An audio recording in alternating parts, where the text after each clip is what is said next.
The Raven on the Ice.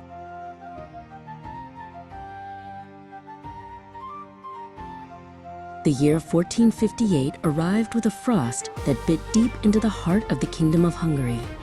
The throne stood vacant, a hollow monument to a dynasty in flux. Power was a phantom, drifting through the stone corridors of Buda, waiting for a hand strong enough to seize it. The nobles bickered in the shadows, their voices echoing like dry leaves in a storm. In Prague, far from the center of the storm, young Matthias lived in the shadow of a gilded cage. Though a prisoner of politics, he did not look like a captive. His eyes were sharp, scanning the horizon as if he could see the very movement of the stars aligning in his favor. He spent his days in study, preparing for a future that many believed would never come. Back in the heart of the kingdom, his mother, Erzsébet, moved with the precision of a master weaver.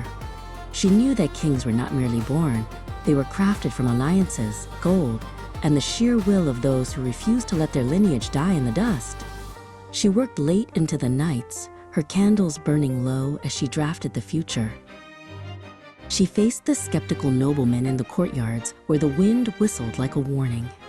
Miklos, a man of iron and old traditions, questioned the wisdom of crowning a boy whose father's legacy was as controversial as it was legendary. "We need a shield to protect us from the east," he argued, "not a child who has never seen a battlefield." The winter grew so fierce that the Danube turned to a highway of solid ice. On January 24th, thousands of people gathered upon the frozen river, their breath rising in white plumes. Miklos stood among the masses, feeling the shift in the air. A collective tension held tight against the freezing cold. Then, the silence was shattered. The cry, "Matthias!" erupted from the ice, echoing off the castle walls and rising to the heavens.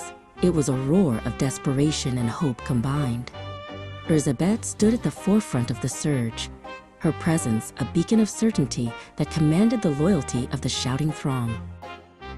The news traveled across the snowy plains, reaching the captive prince in his distant chamber. When the scroll was unfurled, the weight of the ink was heavier than any chain he had ever worn. Matthias read the words of his election, and for a moment, the room seemed to shrink as the world outside grew infinitely larger. He shed the humble attire of a noble hostage, his movements deliberate and calm. The boy who had spent his youth watching from the sidelines was gone. In his place stood a man ready to carry the burden of the crown and the ancient symbol of the raven. He prepared for the long journey home to a kingdom that was finally his. Upon his return to Buda, the air was no longer cold but electric with hope. Matthias found Erzsébet waiting for him at the gates of the Great Hall. In their embrace, the strategic alliance of mother and son fused into the reality of a new era. The crown was no longer a phantom, it was home. Matthias took his place upon the throne, the Raven King of a nation reborn.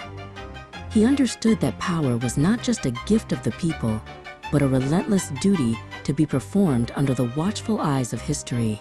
The winter of 1458 had ended, and the golden age of the Raven had begun.